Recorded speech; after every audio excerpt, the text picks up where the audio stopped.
Hello दोस्तों, नमस्कार। कैसे हैं आप सब? आई होप कि आप सब अच्छे होंगे, मस्त होंगे, खूब मन लगाकर पढ़ाई कर रहे होंगे पेपर के लिए। सीटेट का पेपर आज से प्रैक्टिस सेट चालू कर दिया है, तो आप लोगों को मिल गई होगी क्लास। कैसी लगी क्लास? तो आप लोग कमेंट में बताइएगा कि क्लास आज की कैसी थी। तो चलिए आज के सेशन को चालू कर देते हैं। आज के सेशन का पहला प्रश्न देखते हैं। वेरी इंपॉर्टेंट प्रश्न है। सांस्कृतिक तथा भाषिक एवं भाषिक रूप से वैधि वैविध्यपूर्ण कक्षा में यह निश्चित करने से पहले कि शिक्षार्थी विशिष्ट शिक्षा वर्ग में आता है या नहीं आता है, एक शिक्षक को क्या करना चाहिए।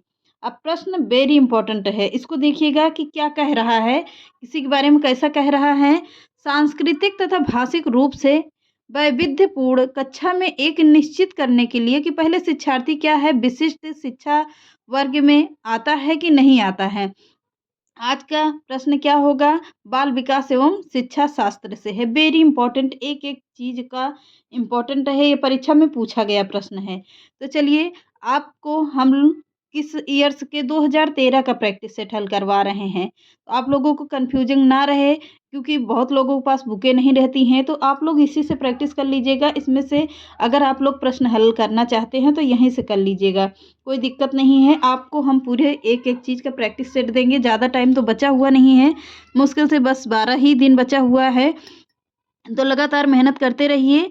फिर देखते हैं, ऑप्शन पर चलते हैं। अक्षमता स्थापित करने से पहले शिक्षार्थी की मातृभाषा मूल्यांकन करना चाहिए। मातृभाषा आ गया, यहाँ पर क्या आया? मातृभाषा आया। फिर दूसरे ऑप्शन पर पारंगत मनोवैज्ञानिक का उपयोग। वातावरणीय कारकों को अप्रभावी बनाने के लिए बच्चे को अलग कर देना चाहिए। माता पिता को इनमें सम्मिलित नहीं करना चाहिए, क्योंकि उनके पास अपना कार्य होता है। ये सभी चीज़ें क्या होता है, गलत दिया गया है। क्या गलत दिया गया है? अब इसमें पहले ऑप्शन पर ध्यान दीजिएगा। अक्षमता स्थापित करने से पहले शिक्षार्थी की मातृभाषा का मूल्यांकन करना चाहिए। शिक्षार्थी मातृभाषा आ गया, बच्चे की किसी भी शिक्षा को देंगे तो किसके पहले ही बच्चे पहली क्लास में आएगा तो उसमें मातृभाषा का ही प्रयोग करेंगे। क्या करेंगे? मातृभाषा का प्रयोग करेंगे। तो इसके अकॉर्डिंग क्या होगा? पहला ही ऑप्शन सही है। अगला प्रश्न देखिए।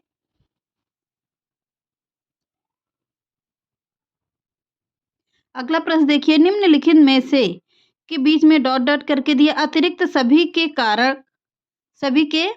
कारण अधिगम अक्षमता उत्पन्न हो सकती है। अब कह रहा है कि अधिगम अक्षमता उत्पन्न हो सकती है। किसके कारण हो सकती है? जन्म से पहले माँ द्वारा मदिरा का सेवन करने से होता है, मंद बुद्धिता से होता है, शैशव काल के समय दिमागी बुखार, अगर शैशव काल है, अगर उसका बचपन में ही दिमागी बुखार आ जाता है तो सीधा क्या करता है? माइंड पर असर ही करता है, सीधा दिमाग पर असर करता है। उसी के बारे में कहा गया है। शिक्षक की शिक्षण शैली, फोर्थ ऑप्शन बिल्कुल सही होगा। शिक्षक की शिक्षण शैली के ऊपर होता है। अगला प्रश्न देखते हैं, इम्पोर्टेंट प्रश्न है, आप लोग इसको बढ़िया से बढ़िया प्रैक्टिस करिएगा, क्योंकि टाइम बिल्कुल नहीं है। अगला प्रश्न देखते हैं कि कह रहा है, एक समावेशी कक्षा के डॉट डॉट करके अतिरिक्त निम्नलिखित प्रश्नों पर मनन करता है। क्या हम अधिगम योग्य परिवेश की योजना बनाने और उनके प्रदान करने के लिए समूह में कार्य करते हैं? क्या हम विशेष बालक को बेहतर देखभाल उपलब्ध कराने के लिए उचित तरीके से उन्हें अलग करते हैं? ये भी अलग नहीं होगा। समावेशी शिक्षा होती है तो सबका एक में पढ़ाया जाएगा। क्या हम शिक्षार्थियों की विविध आवश्यकताओं को पूरा करने के लिए युक्तियां अपनाते हैं? ये भी गलत माना जा रहा है कि अलग अलग युक्तियां अपनाते हैं। क्या हम यह विश्वास करते हैं कि सभी शिक्षार्थी सीख सकते हैं? तो इसके क्या कह रहा है कि क्या हम विशेष बालक को बेहतर देखभाल उपलब्ध कराने के लिए क्या करेंगे? उचित तरीके से उन्हें अलग करते हैं। इसके अकॉर्डिंग क्या होगा? अगर समावेशी शिक्षा है तो इसमें ऑप्शन में गलत दिया गया है। इसके ऑप्शन में गलत दिया गया है क्योंकि यहाँ पर शिक्षा की बात कर रहा है, तो इसमें क्या हम कह रहा है कि क्या हम शिक्षार्थियों की विविध आवश्यकताओं को पूरा करने के लिए युक्तियां अपनाते हैं, और इसमें क्या हम यह विश्वास करते हैं कि सभी शिक्षार्थी सीख सकते हैं। समावेशी शिक्षा के अकॉर्डिंग ये भी सही है, पर इसके अकॉर्डिंग कह रहा है कि मैं एक समावेशी विद्यालय के अतिरिक्त निम्नलिखित प्रश्नों पर मनन कीजिए। तो इसके अकॉर्डिंग क्या दिया गया है, बी ऑप्शन सही माना गया है। पर है इसमें भी सही लग रहा है और इसमें भी सही लग रहा है। इसमें आयोग क्या करता है, इसको आप लोग बाद में आयोग के उस पर छोड़ दीजिए, लेकिन मेरे हिसाब से इसमें सी ऑप्शन ज़्यादा सही लग रहा है और डी ऑप्शन तो बिल्कुल ही सही लग रहा है, सी ऑप्शन थोड़ा थोड़ा सही लग रहा है। तो इसको आयोग के ऊपर छोड़ेंगे कि प्रश्न ऐसा ही क्यों दिया गया है, कहाँ से बनाया। अगला प्रश्न है, प्रतिभाशाली शिक्षक कैसा होता है। तो प्रतिभाशाली अपसारी चिंतक होता है, बहिर्मुखी होता है, बहुत परिश्रमी होती है, अभिसारी चिंतक होता है। तो प्रतिभाशाली शिक्षार्थी कैसा होता है, अपसारी चिंतक होता है। पहला ये ऑप्शन बिल्कुल सही है।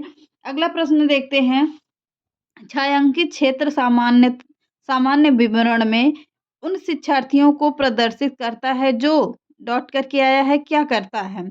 इसमें ऑप्शन में क्या होगा कि ऑप्शन में सीधा इसका आंसर देख लीजिए, कौन सा ऑप्शन होगा, बी ऑप्शन बिल्कुल सही होगा। इसमें क्या कह रहा है कि तीन, यहाँ पर उच्च शिक्षा दिया गया है, उच्च प्रेरणा दिया गया है। इसको स्क्रीनशॉट लीजिए, खुद लगा लीजिएगा क्योंकि टाइम ज़्यादा नहीं है। 30 प्रश्न को पूरा पूरा टारगेट है कि करना है हम लोगों को। स्क्रीनशॉट ले लिया होगा। तो चलिए आगे देखते हैं, दिए गए वाक्य को पूरा करने के लिए निम्नलिखित में से कौन सा युग्म सर्वाधिक उचित विकल्प होगा। जब बच्चे उन गतिविधियों में शामिल होते हैं जो होती है तब उन्हें जल्दी करते हैं।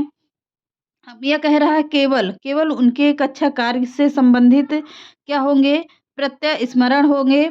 या कह रहा है सांस्कृतिक रूप से निष्पक्षीय स्मरण होंगे, वास्तविक जीवन में वो उपयोगी गया सीखा गया होगा, कक्ष में उपयोगी विस्मरण होगा। तो कह रहा है कि वास्तविक जीवन में उपयोगी सीखा गया होगा। सी ऑप्शन बिल्कुल सही है। आगे बढ़ते हैं, अगला देखिए, सीबीएसई शिक्षार्थियों के लिए व्यक्तिगत गतिविधियों के स्थान पर सामूहिक गतिविधियों की संतुष्टि करती है। ऐसा करने के पीछे विचार हो सकता है, क्या कह रहा है। अब सीधा फटाफट से ऑप्शन पे ही चलते हैं क्योंकि टाइम बहुत कम रहता है, प्रश्न ज़्यादा रहते हैं। तो जितना ज़्यादा से ज़्यादा हो सके हम लोग प्रैक्टिस केवल करेंगे। व्यक्तिगत प्रतिस्पर्धा के प्रति नकारात्मक संवेगात्मक प्रतिक्रियाओं से क्या होगा, उबरना, जो संपूर्ण अधिगम पर सामान्यीकृत हो सकती है। डी ऑप्शन बिल्कुल सही है। आगे देखते हैं, आगे देखिएगा, बच्चे फिल्मों में दिखाए गए हिंसात्मक व्यवहार को सीख सकते हैं। यह निष्कर्ष निम्नलिखित में से किस मनोवैज्ञानिक द्वारा किए गए कार्य पर आधारित हो सकता है। JP Watson, Alfred Bandura, Jean पियाजे, एडवर्ड एवं थॉर्नडाइक। तो किसके बारे में कह रहा गया है, अल्बर्ट बंडूरा के बारे में कहा गया है। सामाजिक अधिगम का सिद्धांत किसने दिया है, तो बताइएगा किसने दिया है, अल्फ्रेड बंडूरा ने ही दिया है। किसका, सामाजिक अधिगम का सिद्धांत। तो सिद्धांत से 2-3 नंबर पूछेगा तो आप लोगों को हम किसी दिन सिद्धांत भी थोड़ा सा पढ़ा देंगे, पूरे सिद्धांत रटवा देंगे। अगला प्रश्न है, शिक्षार्थी फैशन शो को देखकर मॉडल्स का अनुकरण करने की कोशिश करते हैं। या किस प्रकार के अनुकरण को कहा जा सकता है, क्या कहा जा सकता है, गौड़ अनुकरण, सामाजिक अधिगम, सामान्यीकरण या प्राथमिक अनुकरण। तो क्या होगा, सामाजिक अधिगम के बारे में कह रहा है। बी ऑप्शन बिल्कुल सही है। आगे देखते हैं, यदि शिक्षार्थी पाठ के दौरान लगातार गलतियां करते हैं तो शिक्षक को क्या करना चाहिए, पाठ को कुछ समय के लिए छोड़ देना चाहिए और कुछ समय के बाद वापस ले जाना चाहिए। गलत बात होगी।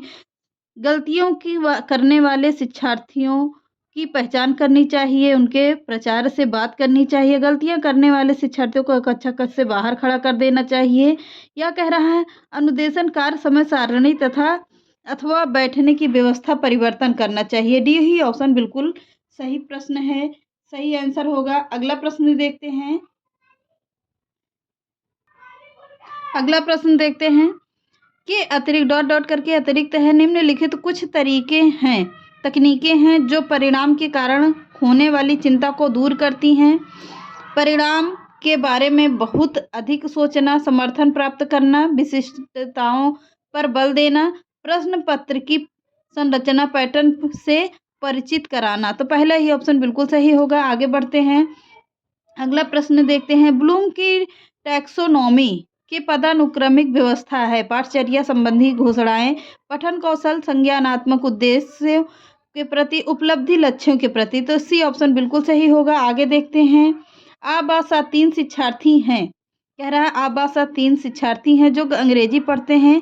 आ को यह विषय रोचक लगता है और सोचता है कि वह उसके भविष्य में सहायक होगा। वह अंग्रेजी इसलिए पढ़ती है क्योंकि वह कक्षा के पहला स्थान प्राप्त करना चाहती है। सा अंग्रेजी विषय इसलिए पढ़ता है क्योंकि उसका प्राथमिक सरोकार उत्तीर्ण होने वाले ग्रेड्स प्राप्त करना है। आ, बा और सा के उदाहरण क्रमशः किस प्रकार होंगे? निपुणता, निष्पादन या उपेक्षा। तो डी ऑप्शन बिल्कुल सही है। आगे देखते हैं। बहुत शोर हो रहा था, थोड़ा सा आप चलते हैं, पढ़ते हैं। हालांकि यह स्पष्ट रूप से उनकी सुरक्षा आवश्यकताओं के उल्लंघन में था। कैप्टन विक्रम बत्रा अपने देश को बचाने के लिए कारगिल युद्ध में मारे गए। संभवतः उन्हें क्या था? आत्मसिद्धि की प्राप्ति थी, अपने अपनत्व संबंधी आवश्यकताओं की उपेक्षा, अपने परिवार के नाम की ख्याति प्राप्ति, नवीन अनुभव की प्राप्ति की इच्छा थी। क्या कर रहा है? आत्मसिद्धि की प्राप्ति थी। उन्हें क्या थे? आत्मसिद्धि की प्राप्ति थी। पहला ही ऑप्शन सही होगा। आगे देखते हैं। अगला प्रश्न देखिए। डॉट डॉट करके दिया गया है के द्वारा निपुणता अभिविन्यास को प्रोत्साहित किया जा सकता है। शिक्षार्थियों की सफलता की परस्पर तुलना करने, गृहकार के रूप में बहुत अधिक अभ्यास सामग्री देकर, अनपेक्षित परीक्षा लेकर, शिक्षार्थियों के व्यक्तिगत प्रयासों पर ध्यान केंद्रित करके। तो डी ऑप्शन बिल्कुल सही होगा। अब अगला प्रश्न देखते हैं। वेरी इंपॉर्टेंट प्रश्न है, उसको भी देखिएगा। निम्न में से किसका मिलान उचित है? संज्ञानात्मक विकास किसके लिए होगा? परिपक्वता के लिए होता है। सामाजिक विकास किसका होता है? वातावरण का होता है। संवेगात्मक विकास किसका होगा? परिपक्वता का। शारीरिक विकास होगा वातावरण का। तो क्या कह रहा है? सामाजिक विकास किससे होता है? वातावरण से होता है।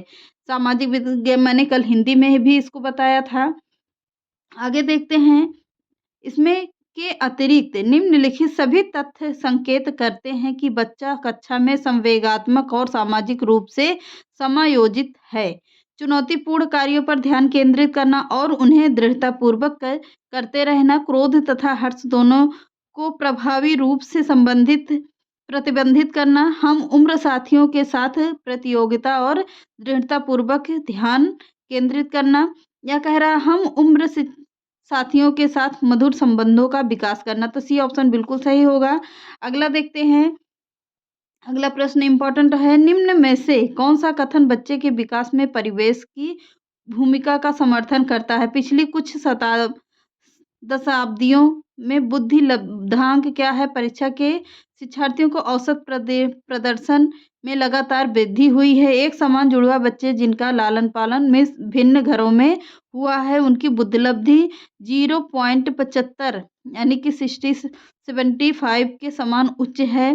शारीरिक रूप से स्वस्थ बच्चे अक्सर नैतिक रूप से अच्छे पाए जाते हैं। कह रहा है कुछ शिक्षार्थियों सूचनाओं को का जल्दी प्रकरण करने की, जबकि उसी कक्षा के अन्य विद्यार्थी ऐसा नहीं कर पाते हैं। तो क्या पहला ही ऑप्शन बिल्कुल सही होगा? पहला ही ऑप्शन सही है। आगे देखते हैं। अगला प्रश्न बिल्कुल इम्पोर्टेंट है। सामाजिकरण में सम्मिलित है सांस्कृतिक संरचना और डॉट करके खाली स्थान दिया गया है। व्यक्तिगत विकास, पहला ही ऑप्शन बिल्कुल सही है।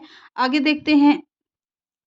ये प्रश्न तो बहुत बड़ा है, आप लोग फिर भी इसको जल्दी जल्दी देख लेते हैं। एक शिक्षक दो एक समान गिलासों को प्रदर्शित करती है जो जूस का समान मात्रा में भरे हुए हैं। उन्हें भिन्न गिलासों में खाली करती है, जिनमें क्या होता है? जिनमें से एक लंबा और दूसरा चौड़ा होता है। वह बच्चों को उस गिलास को पहचान करने के लिए कहती है जिसमें जूस ज़्यादा है। बच्चे प्रत्युत्तर देते हैं कि लंबे गिलास में जूस ज़्यादा है।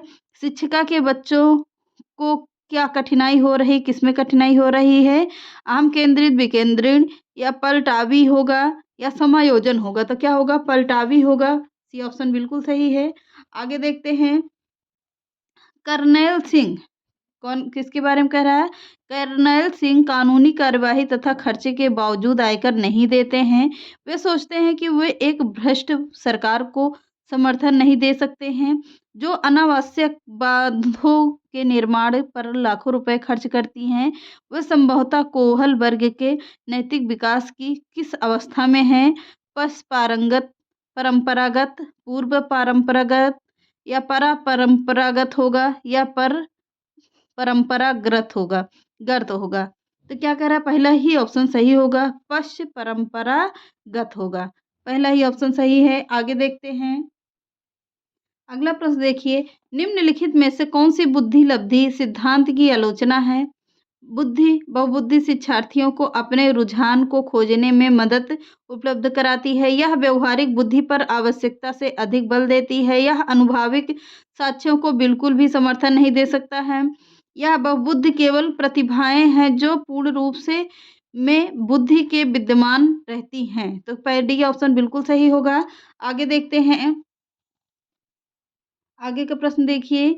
अगला प्रश्न कह रहा है, निम्नलिखित में से कौन से युग्म के सही होने की संभावना सबसे कम है?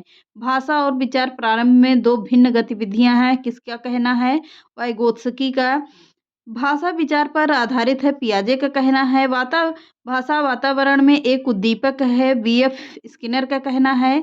बच्चे भाषा के बारे में निश्चित ज्ञान के साथ प्रवेश करते हैं। इसका है? चोम्स्की का कहना है। तो सी ऑप्शन बिल्कुल सही होगा। भाषा वातावरण में एक उद्दीपक है, वीएफ स्किनर। सी ऑप्शन बिल्कुल सही होगा। आगे देखते हैं। सामाजिक भूमिकाओं के कारण, ना कि जीव वैज्ञानिक संपत्ति के कारण सौंपी गई विशिष्टताएं कहलाती हैं। जेंडर भूमिका दबाव, जेंडर भूमिका रूढ़िवादिता, जेंडर भूमिका नैदानिकी, जेंडर भूमिका अभिवृत्ति। तो क्या कह रहा है? जेंडर भूमिका रूढ़िबद्धता होगा। बी ऑप्शन बिल्कुल सही है। आगे देखते हैं। निम्नलिखित में से कौन सा अधिगम की अधिकतम करने के लिए सर्वाधिक उचित है? शिक्षार्थियों के व्यक्तिगत भिन्नता को सहज बनाने के लिए समान शिक्षार्थियों को के जोड़ बनाए जा सकते हैं। अधिकतम परिणाम लाने के लिए शिक्षक केवल आ गया, यहीं पर गलत हो गया। अधिक क्या कह रहा है? अधिगम शैली पर ध्यान केंद्रित करता है या समान सांस्कृतिक पृष्ठभूमि वाले शिक्षार्थियों को एक कक्षा में रखने के लिए ताकि मत वैभिन्न से बचा जा सके, या शिक्षार्थी को अपनी संज्ञानात्मक शैली के साथ साथ अपने शिक्षार्थियों को संज्ञानात्मक शैली की पहचान भी करनी चाहिए। तो डी ऑप्शन बिल्कुल सही होगा। आगे देखते हैं। अब इसमें दिया गया है डॉट डॉट करके खाली स्थान की पूर्ति करना है। तो अतिरिक्त निम्नलिखित सभी सीखने के रूप में आकलन को बढ़ावा देते हैं। अवसर लेने हेतु शिक्षार्थियों के लिए एक सुरक्षित वातावरण का निर्माण करना, पढ़ाए गए विषय पर मनन करने के लिए शिक्षार्थियों को कहना या जितनी संभावना हो शिक्षार्थियों को लगातार परीक्षण लेना, शिक्षार्थियों की क्या कह रहा, आंतरिक पृष्ठ पोषण देने के लिए कहना। तो सी ऑप्शन बिल्कुल सही है। आगे देखते हैं। जब एक बावर्ची खाना पकाते समय भी खाने की चखता है तो वह क्या करता है? सीखने के लिए आकलन करता है, सीखने के रूप में आकलन करता है, सीखने आकलन को और सीखता है, सीखने का आकलन करता है। तो पहले ही ऑप्शन होगा, सीखने के लिए आकलन करता है कि खाना अच्छा बना है या नहीं अच्छा बना है। अगला प्रश्न है, अंतरपरक अनुदेशन है कक्षा में प्रत्येक शिक्षार्थी के लिए कुछ अलग अलग करना, अभिव्यक्ति अथवा स्वच्छंद शिक्षार्थी गतिविधियों, ऐसा समूहों का प्रयोग जो कभी नहीं बदलते हैं, शिक्षार्थियों की आवश्यकता को पूरा करने के लिए समूहीकरण के विविध रूपों का प्रयोग करना। तो डी ऑप्शन बिल्कुल सही है। आप लोगों को यह सेशन कैसा लग रहा है? तो चैनल पसंद आए तो लाइक सब्सक्राइब एंड शेयर कर दीजिएगा। नमस्कार।